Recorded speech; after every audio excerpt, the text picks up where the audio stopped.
I just got back from the biggest tour in podcast history. And as one of the fastest growing podcasters in the world, and when I say that, what I mean is one of the fastest growing non-celebrity podcasters in the world, because what I realized recently is that we have grown significantly fast. Like we have grown incredibly fast. And it's sometimes hard to put that into perspective because you'll see these celebrity podcasts that jump on the scene and have 1 million subscribers, which is incredible. And there's nothing to take away from them because to get into the position that they're in anyway, they had to build themselves up, right? And they were able to then push that traffic to a podcast and grow quite quickly. Well, myself has built entirely from podcasting from the ground up, having that first few months, few years of starting out. Now we've grown so quickly, and what I wanted to talk about today off the back of the tour was just some reflections, like some really key lessons that I've learned from the journey of being the fastest growing podcast and how we did that and the things that I think helped to do that as well, so that you can take away from that and hopefully learn whether you want to start a podcast or become a content creator or just generally learn what it takes to run a podcast. I'm more than happy to share as much as possible. It's going to be very candid, very relaxed. So yeah, enjoy.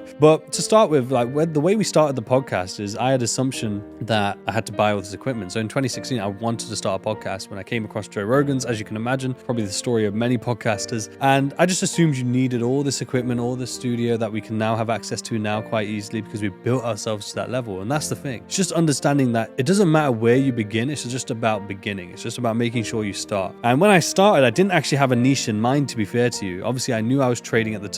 And I knew that I was going to interview traders because they were the first ones in my vicinity. But my plan was to actually have a pretty diverse podcast. And you'll see that actually from earlier episodes with the likes of Jared Khalik, a local world champion boxer, my mum, my brother-in-law. We had a rapper at the time who just so happened to trade as well. But that we had some diverse, and I had a few other episodes that I recorded that were with non-traders too. I actually had my main editor, Josh. There's an episode with him as well. So check that out. He's the man who helped me make this possible too. And that's something we'll come into. But having a plan helps in terms of how you're going to start, how consistent are you going to be, what days you're going to release your podcasts, things like this. These things help, but it doesn't mean that you're going to stick to that exact plan. So my plan was to have a very diverse podcast, to have a podcast where we talk about all sorts of different topics, talk about people's journeys, have fun, deep topics, basically trying to replicate the style of Joe Rogan. Now, the thing with that is that I believe if you're a celebrity, especially a comedian in particular, but a celebrity overall, and you start a podcast, it's much easier to be able to do that because your audience are going to tune in for you, right? They're going to tune in for you. They're going to tune in for the discussions that you're having. And you might have a particular niche within that subject. So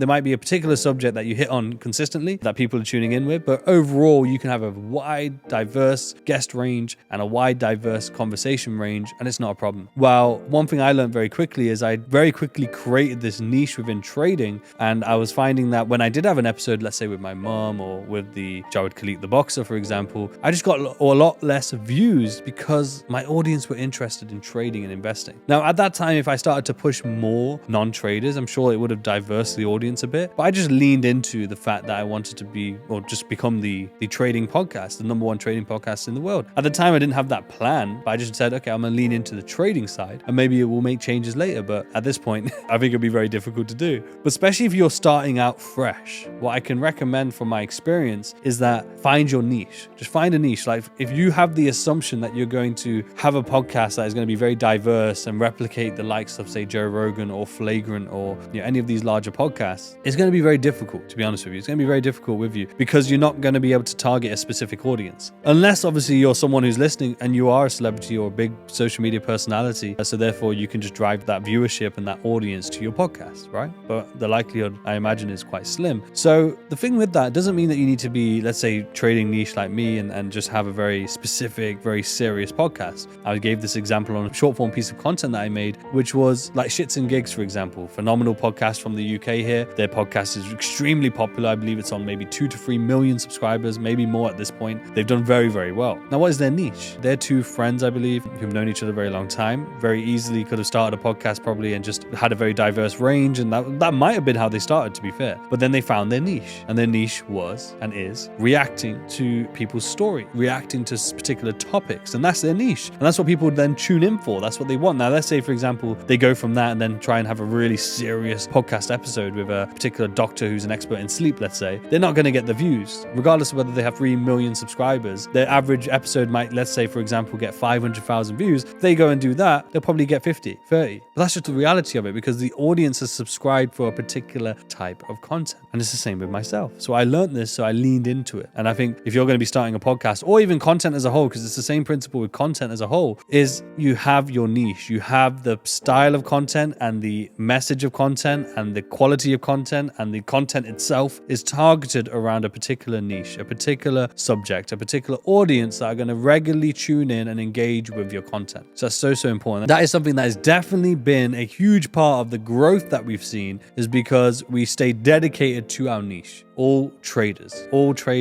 different types of traders, though. That's the beauty of it, because within your niche, even if you have a particular niche, there's going to be different variances and different nuances that you can then tap into. So it's not all the exact same. So like with me, as you've seen, we've got options traders, crypto traders, futures traders, stock traders. You have short-term traders, long-term traders. You have, 7-figure, 8-figure, 9-figure traders. You get the trading researchers. You get the trading businesses. There's a lot, right? And there are little plans that I have in my mind of, okay, you can maybe introduce some things that aren't trading related but can be trading related at the same time, but we haven't quite gotten there yet. But another thing is, of course, consistency is very important, but I made one very big mistake. But it wasn't something that was detrimental or held us back. It was just something that was like wasted time or resources, or something that would just make things more efficient, which is quality over quantity. So yes, you want to be consistent, and I've been known as one of the hardest working people in the industry when it comes to creating the content and constantly working and innovating and so on. But I would rather work that hard on things that really matter and are going to move the needle, versus just working really hard for the sake of it. And yes, working and getting content, but how good is that content? How good is that guest? How much better could it be? How much better are you if you're actually maybe not working all the time, but a bit more rested, and therefore the things that you're doing have more value because of you being more rested, because of you having technically more value because of that rest. So these are the reflections really over the last year. But there was a period of time where I was recording. And I wouldn't just record with absolutely anybody, but when I was not doing verified guests yet, there was a lot more people who I had access to be able to get on. My mindset was trying to tap into different niches within that. So different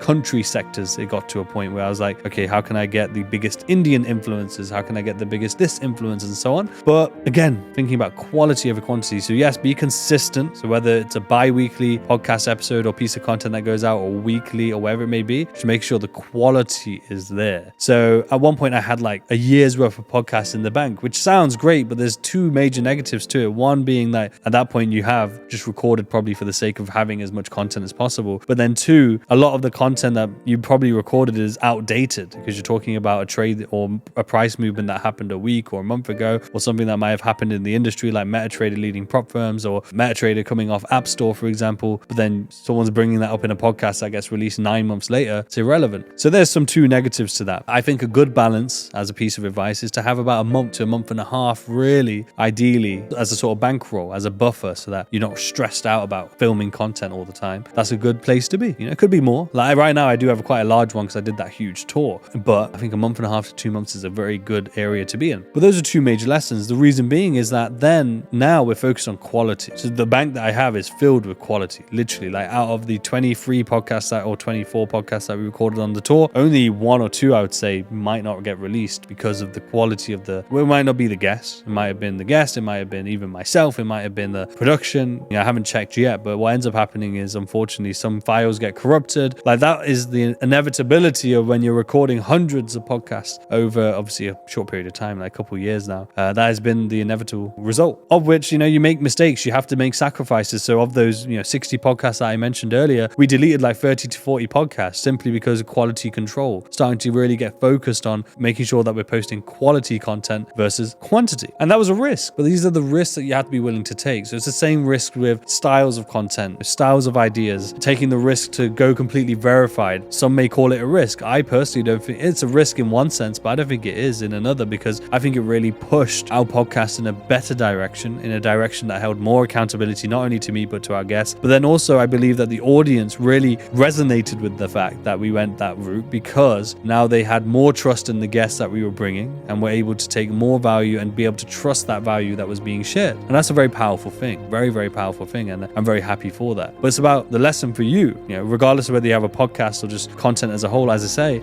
is that you have to be willing to take risks. You have to be able to look at things and go, okay, I'm comfortable in this area that I'm in right now. I'm comfortable making this particular type of content. But you notice that the audience and the general industry has changed slightly. You need to take that risk to be able to move quickly as well. Because ideally, if you can be one of the first to be able to take the risk, you're going to maximize in terms of results. You're going to maximize in terms of the potential return because you're one of the first people to do it. And everyone will then copy and everyone will clock on eventually. And I've been lucky to be the leader when it comes to especially podcasting in the trading space, but also content as a whole, of like being able to shift and pivot quickly and be tapped in, if you will, into what's going on and what people are engaging with, what they're not engaging with, and being able to adapt quickly. And that's something that's going to be really part of your journey a bit later on, like more intermediate advanced stages of your content creation journey, if you will, because early on it's just about beginning. Early on it's about making sure you're consistent, you're starting, and you're learning very, very quickly. And then those things I mentioned are going to be more advanced steps and stages. A huge thing will be investment.